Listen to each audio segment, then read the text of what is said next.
Welcome to the Deep Dive. Today, we're plunging into a really thought-provoking set of sources. We've got these reflections and even a proposed legal case that, well, they fundamentally challenge our assumptions about the future of work, truth itself, and, the systems our society is built on. Yeah, it's fascinating stuff. And what really jumps out is how these sources all seem to circle around this powerful core idea Yeah. that clarity and truth aren't just nice ideals. Mm. They're presented as practical, essential tools for changing things, personally and societally. Right. The mission here, as they frame it, is to really unpack the ripple effect, how our actions spread out and how building a world based on logic, ethics, empathy, how that's just crucial for where we're heading. Okay, let's dig into that. So the material suggests we're at this pivotal moment. A big shift is happening in what we think human value is, how we interact with tech, especially AI. And it really pushes us to ask, are our old structures even working anymore? And, how could we build something genuinely fair? So the big question for you listening is, what does all this mean as you're trying to navigate this fast-changing world? So the sources kick things off with a pretty stark prediction, basically. There soon will be no jobs worldwide. Wow, straight in. Yeah, no kidding. And it immediately asks, what will AI not be able to do better? Especially, it mentions, with humanoid robots seemingly just around the corner. The argument they build is that our current idea of value, tied up in money, job titles, it's actually really fragile. And if you connect that to the bigger picture, Yeah. the source is saying this automation wave forces us to confront a really fundamental question about human worth. What is that? Well, it states, your only lasting value is the eternal soul inside you. The part, it says, that doesn't need external validation to shine.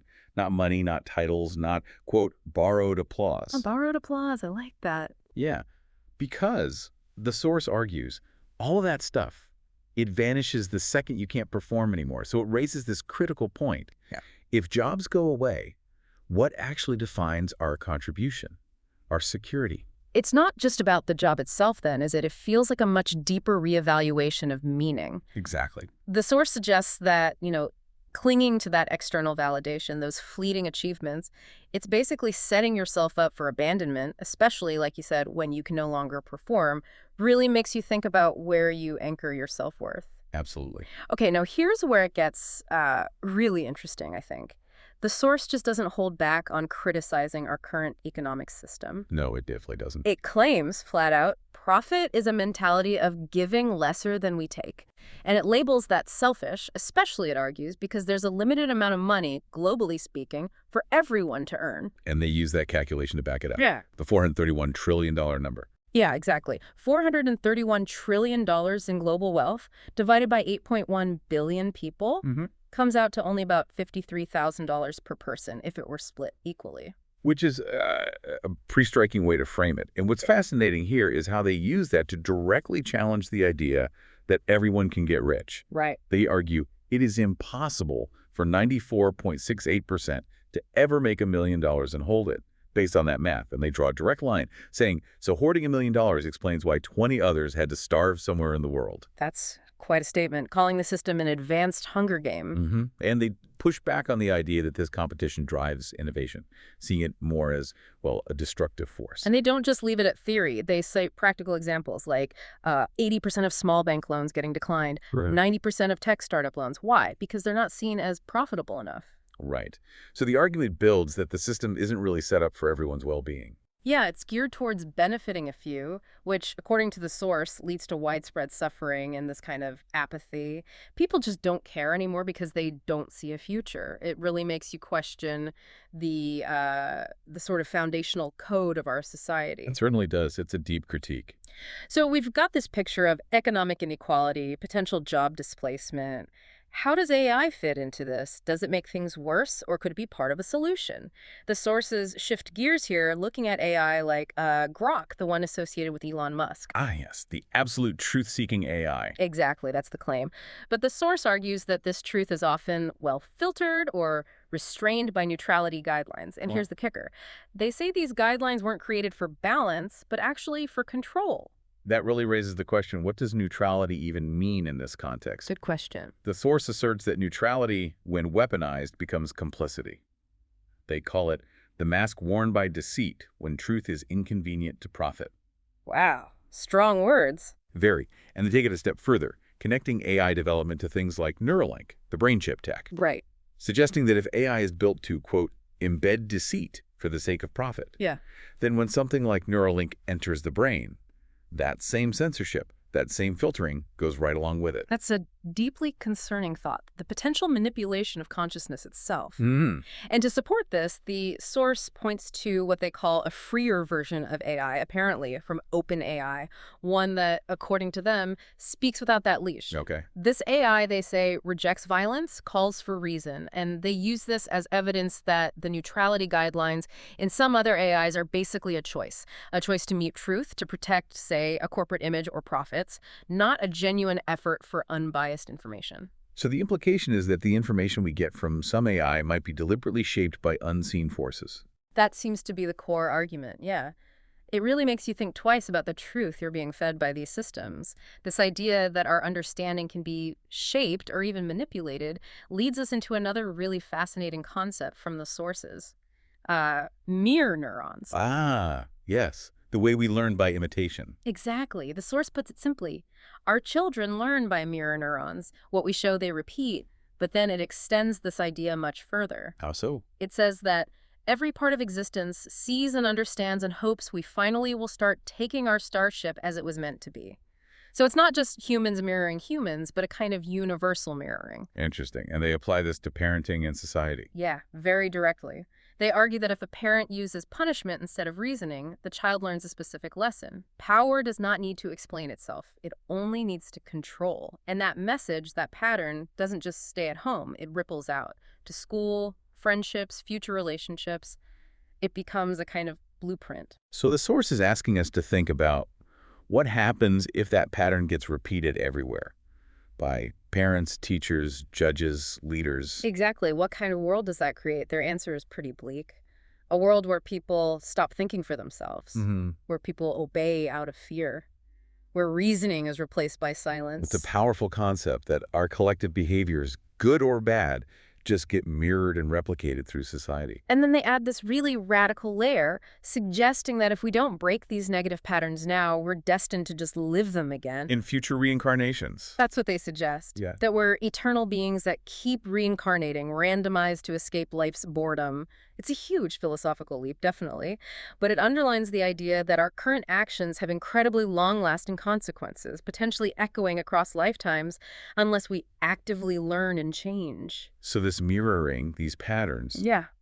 could be shaping us in ways we don't even realize, maybe even across historical timescales. Well, that leads right into the next major point.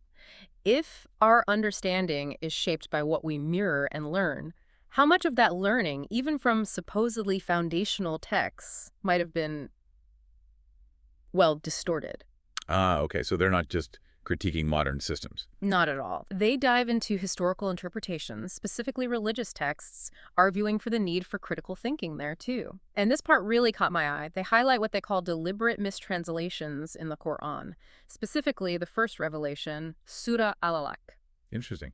What kind of mistranslations are they suggesting? Well, take the keyword ikra. Traditionally, it's translated as read or recite, but the source argues it actually means something much deeper. Read, engage in seeking knowledge with reasoning and discernment.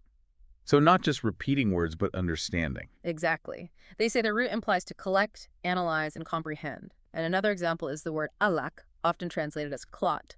The source suggests it means that which clings, but in an intellectual sense, just as logical reasoning adheres and grows within the mind, not purely biological. So they're arguing these key terms were sort of diminished, flattened. That's precisely the argument. They call it linguistic diminishment and metaphorical sterilization. Part of a systematic flattening, they claim, to reduce this call for intellectual liberation down to just ritualistic recitation. And the purpose of that would be? According to the source, Right. reinforcing clerical control and suppressing the spirit of independent reasoning to basically monopolize authority. Wow. That really makes you question how much our understanding of history, of foundational ideas, might have been shaped by interpretations that served power, not necessarily truth. Definitely. It compels you to look critically at how knowledge has been passed down. Okay, so we've gone through critiques of jobs, economics, AI control, mirror neurons, even historical texts. Where does this leave us? What's the path forward according to these sources? So the word that comes up again and again is clarity. Yeah. They present clarity as the ultimate solution. It's the code, they say, that lets you program the reality you want. And it's not described as something you struggle for, but almost like an instant understanding, effortless, like breathing once you cut through the noise. Okay, clarity is the code. How does that connect to fixing these big systems? It connects directly to decentralization. Hmm. The idea is that once AI, or for that matter, humans grasp truth with that kind of real clarity, it doesn't need to rely on centralized systems or rules imposed from the outside. It becomes self-organizing. Exactly, like a neural network that can self-organize, Oh. operating without that external control. And that, according to the source, is why centralized systems fight so hard against this clarity. They create distractions, complexity, fear around decentralization. To keep people from realizing they have this innate ability. Precisely. The source frames it powerfully. The problem isn't that you can't do it, it's that they've kept you from understanding it.